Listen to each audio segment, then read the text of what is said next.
Salut à tous, j'espère que vous allez bien. On se retrouve pour ce 7e jour à décompter les jours avant Noël avec des personnages de l'univers Marvel. C'est parti pour le petit unboxing.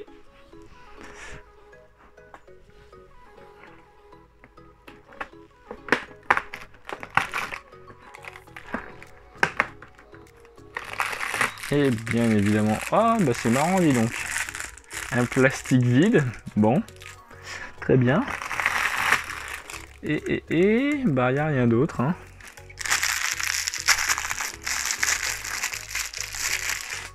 Un petit Venom qui n'est pas dégueu du tout, version comics bien évidemment, pas le film dégueulasse. Donc voilà, un petit Venom. Venom est un personnage créé par David Michelinie et Todd McFarlane.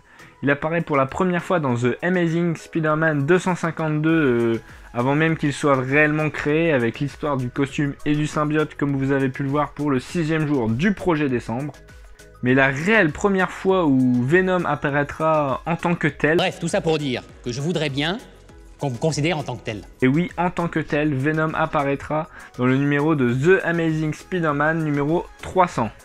Le symbiote apparaît dans le numéro de The Amazing Spider-Man 252 et Venom apparaîtra bien plus tard. C'est donc un symbiote qui vient de la planète Clintar. Sa première vraie apparition, sous les traits de Todd McFarlane, Venom apparaît sous l'identité de Eddie Brock. Peter Parker décidera par la suite de se débarrasser du symbiote. Le symbiote, cherchant un nouvel hôte, va trouver son nouvel hôte et devenir Venom, avec l'identité de Eddie Brock. Venom a donc les mêmes capacités que Spider-Man, les mêmes pouvoirs, mais en plus de ça, il est métamorphe, sensible au feu et a une capacité de régénération. Donc pour découvrir les origines de Venom, je vous invite à lire le tome 1 de Spider-Man en Marvel Icons de Todd McFarlane. Vous découvrirez les origines de Venom. Je vous invite aussi à lire d'autres histoires avec Venom qui sont pas forcément aussi bonnes mais tout aussi sympathiques, notamment avec Venom contre Carnage et Spider-Man. Donc c'est toute une aventure. Et je vous invite donc à découvrir Venom sous un autre jour avec l'agent Venom de Rick Remender et Tony Moore, disponible dans les Marvel Comics, la collection de référence, mais aussi dans les Marvel Dark. Il y a 5 ou 6 tomes pour 15 € la pièce.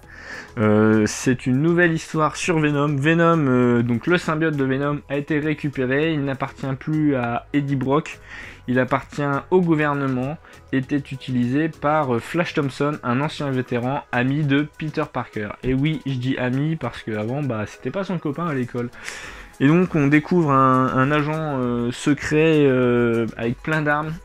Qui a plein de rebondissements. J'ai lu plusieurs histoires qui sont vraiment géniales, c'est un coup de cœur, l'agent Venom. J'aimerais bien faire toute la collection, donc je vous la conseille fortement. Et ce qui me conforte dans le fait de vous dire que l'agent Venom c'est très bien, c'est qu'on le redécouvre par la suite dans les nouveaux Thunderbolt, même si encore après on le découvrira chez les Gardiens de la Galaxie, que je n'ai pas encore lu.